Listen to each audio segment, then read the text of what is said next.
Update या प्रकरणात हाती येते। आमदार जितेंद्र आव्हाड यांच्यावर गुन्हा दाखल झालाय। सरकारी कामात अडथळा निर्माण केल्या प्रकरणामध्ये गुन्हा दाखल झालेला आहे। रात्री पोलिसांच्या गाडीसमोर आव्हाडांनी ठिय्या मांडला होता आणि याचवरून आता त्यांच्यावर गुन्हा दाखल झालाय।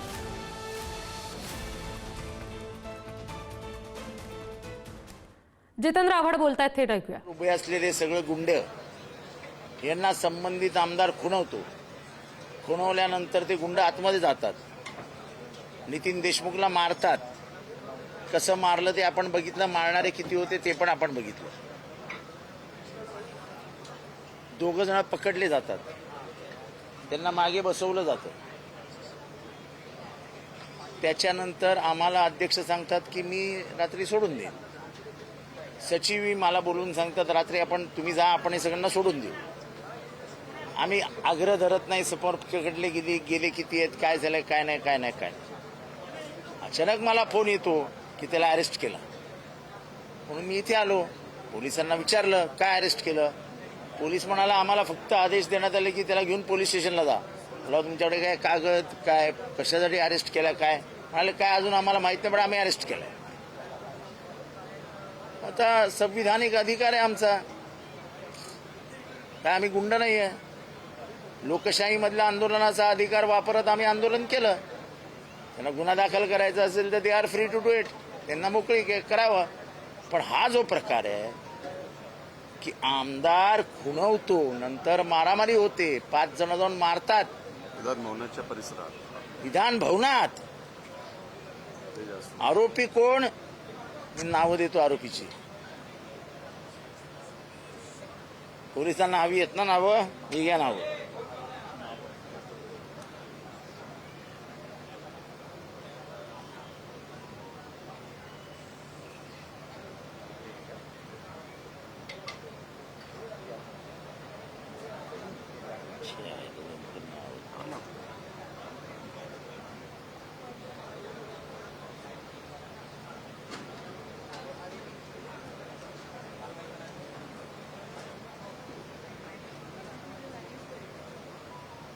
गणेश विठ्ठल भूते हा नोन क्रिमिनल आहे। भिंगेवाडी आटपाडी, ऋषिकेश टकले, त्याच्या बरोबर असलेले महादेव पाटील, वनपुरी आटपाडी, कृष्णा रासकर आणि लक्ष्मण जगगोंड,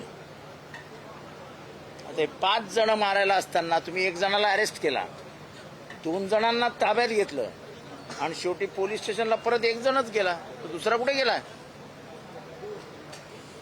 आता हे प्रश्न पोलिसांना विचारले तर माझ्यावर गुन्हा दाखल झाला। ठीक आहे, त्याच्याने मला काय, हे मी 45 वर्ष आम्ही हेच आंदोलन आणि याच्यातच आमचं आयुष्य गेलेलं आहे, त्यामुळे या गुन्ह्याने काय आम्हाला फार असा धक्का बसलाय वगैरे। पण इतकं खोटं काम विधानसभेत होतं, अध्यक्ष शब्द देतात, शब्द पाळत नाही, याचं दुःख मात्र आम्हाला आहे।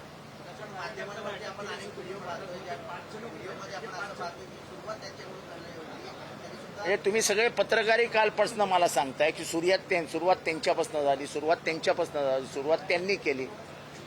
मग सुरुवात त्यांनी केली, अरे ज्यांनी इशारा केला मार म्हणून, त्याच्याबद्दल काही भूमिका घेणार आहे की नाही पोलीस? स्वतः अध्यक्षांनी हा व्हिडिओ बघावा। आता आम्ही गव्हर्नरच्याही कानावर घालून आलो। आम्हाला वाईट या गोष्टीचं आहे की नशिबाने मी त्या परिसरातच नाही आहे, नाही तर 100% यांनी बिल माझ्यावर फाडलं असतं। 100% बिल माझ्यावर फाडलं असतं त्यांनी। मी त्या परिसरातच कुठे दिसत नाहीये, कारण मी बाहेर निघून गेलेलो। आणि ज्या पद्धतीने उभे आहेत ते बघितल्यानंतर हे असे एक इथे एक तिथे उभा नाही आहे, बरोबर 5 जण एकत्र उभे आहेत आणि मारायला जाताना बरोबर 5 जण एकत्र जाऊन मारतात। म्हणजे हा प्लॅन होता, हा प्लॅननी त्यांनी मारायचं ठरवलेलं होतं। आणि मी अजूनही सांगतो, बिचारा नितीननी माझ्यासाठी मार खाल्ला, त्यांना मारायला ते मला आले होते, पण मी त्यांच्या हातातच गवसलो नाही, बाहेर निघून गेलो। पण जे काही या लोकशाही मंदिरात झालं त्याचा प्रचंड खंत माझ्या मनात आहे।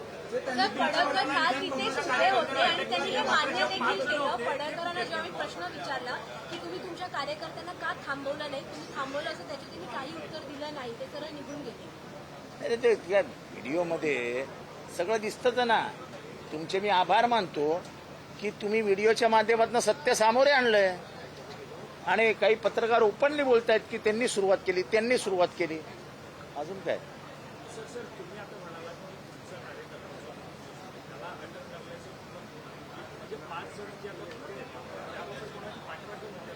त्या 5 जणांचं काय बोलायलाच तयार नाहीयेत ना. पोलीस बोलायला तर मी आता नावं घेतलीत. त्या 5 जण जे मारत होते ते व्हिडिओमध्ये दिसत आहेत. दोघांना ठेवलं होतं ना तिथं तिथे दोघांना नेऊन ठेवलं होते. ते दोघातला एक सोडला आणि एकालाच घेऊन गेले. म्हणजे काय, तुमचा एक घेतलाय तर यांचा एक घेतला. ते 5 जण मारत होते ना. काय सर आपली मुलगी अशी पोस्ट केली आहे की जशी प्रजा जशी गुंड तिने देखील पोस्ट केली आहे. तिला गोवलं जातंय का? तुम्ही पत्रकारांनी सगळं डिटेलमध्ये वाचा.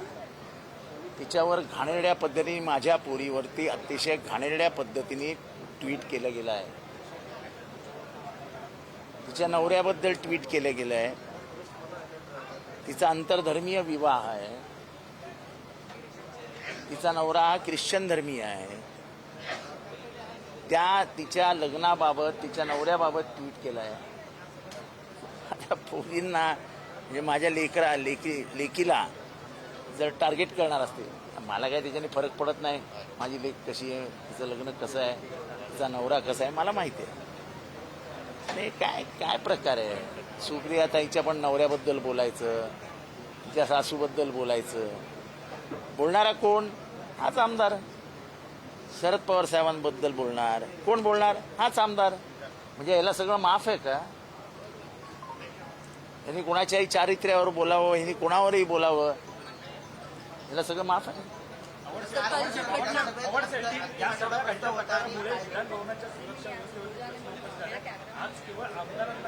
हे बघा, हे आम्ही पहिल्यापासून सांगतोय, फक्त आमदारांना सोडा. येताना दिसतंय तुम्हाला कोण कसे येत आहेत, किती माणसं घेऊन येत आहेत. बरं झालं ना ते आले, पिक्चरमध्ये आलं ना कोण आले, कोणाबरोबर आले आणि कोणी मारलं. Chronology of the event speaks. आणि म्हणून मी मगाशी सांगितलं की इथनं एक आला असता, इथनं एक आला असता, इथनं एक आला असता, मारामारी झाली असती, गोष्ट वेगळी आहे. 5 जण एकत्र उभे आहेत. संबंधित आमदार आहेत तिथे उभा आहे आणि तो खुणवतो आणि नंतर ते 5 जण मारतात. हे खूप बोलकं आहे. हे ठरवून झालेलं आहे. आणि जर असं होणार असेल की तुम्ही खुनाचा आरोपी, मकोकाचा आरोपी 5-5 जण एकत्र गँगअप करून उभे राहणार असाल आणि त्याच्यानंतर मारहाण करणार असाल तर आम्ही सुद्धा सुरक्षित नाही. यांच्यावरती हल्ला झाला हा दुर्दैवी आहे, सगळं काय.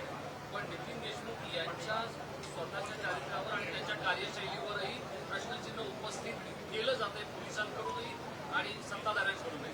असं आहे की आता चारित्र्यावर करा, त्यांच्या विरोधातही खूप गुन्हे आहेत. असं आहे.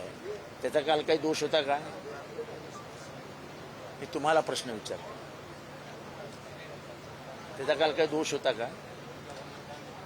त्यांनी शिबी दिल्याचं सांगितलं जातं. कधी दिली? दाखवा मला.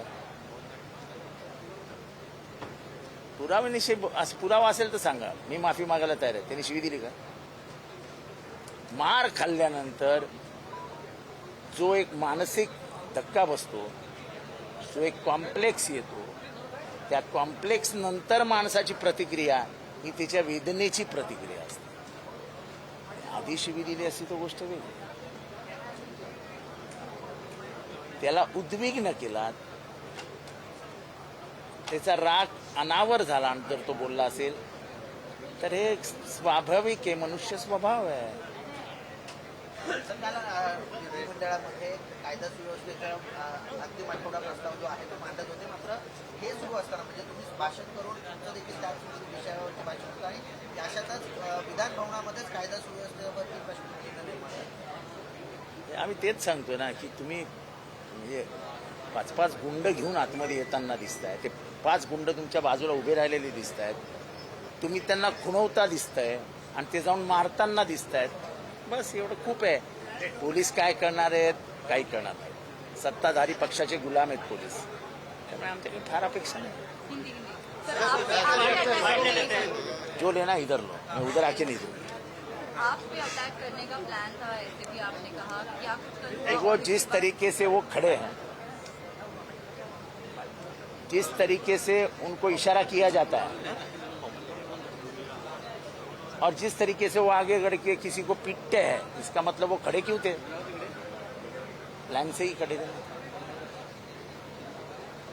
जितेंद्र रावत नहीं मिला, चलो उसका कार्यकर्ता है सामने, मारो, मारा उन्होंने। हमको दुख इस बात का है, अरेस्ट 2 जन को किया जाता है यहाँ से, 1 जन को रात को लिया जाता है, दूसरा कहाँ गया? अगर विधान भवन के हमले में भी आप राजनीति करते हो तो बहुत शर्मनाक बात है। आपके ऊपर भी केस रजिस्टर किया गया है सर, कैसे देखते वो ठीक है, आंदोलन का केस होते रहता है। मैं कार्यकर्ता हूँ, पॉलिटिकल कार्यकर्ता हूँ, उन केस से मुझे कोई ना रोना कुछ करेगी नहीं ये सरकार। ये सरकार ही इसको प्रोत्साहन दे रही है। So you met the governor. You just met the governor. Public security bill pay एक वरिष्ठ नेत्याला टोमणेबाजी, दुसऱ्या पक्षाच्या लोकांना टोचून बोलणं, काहीतरी आक्षेपार्ह वक्तव्य करणं, याची जी सुरुवात झाली, या सुरुवातीच्या बद्दल आणि हे जे वातावरण चिघळत चाललंय, या सगळ्याला ही टोमणेबाजी वगैरे जबाबदार नाही असं मला वाटतं. तो आंदोलन करणं हा विरोधी पक्षाचा अधिकार आहे. तुम्ही बघत नाही का पायऱ्यांवरती आणि तोंडावरती बोलतात ना, म्हणून काय चड्डी बनियान गँग बोललो म्हणून ते चड्डी बनियान ज्यांचा फोटो लावला होता त्यांनी बाहेर येऊन मारामारी केला का? ते दुसऱ्या दिवशी गुंड घेऊन आले का?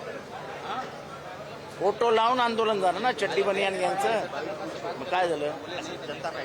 इसकी शुरुआत कहाँ से हुई? आपने कल बोला कि उन्होंने पहले आपको अर्बन नक्सल बोला, फिर आपने जवाब दिया, शुरुआत कहाँ से हुई? मैंने बोला ना, मैंने बोला आपको कि मैं विधान भवन में आ रहा था, वो गेट पे था मैं, तो उन्होंने एक टिप्पणी की धर्म के बारे में, खास करके मुसलमानों के बारे में.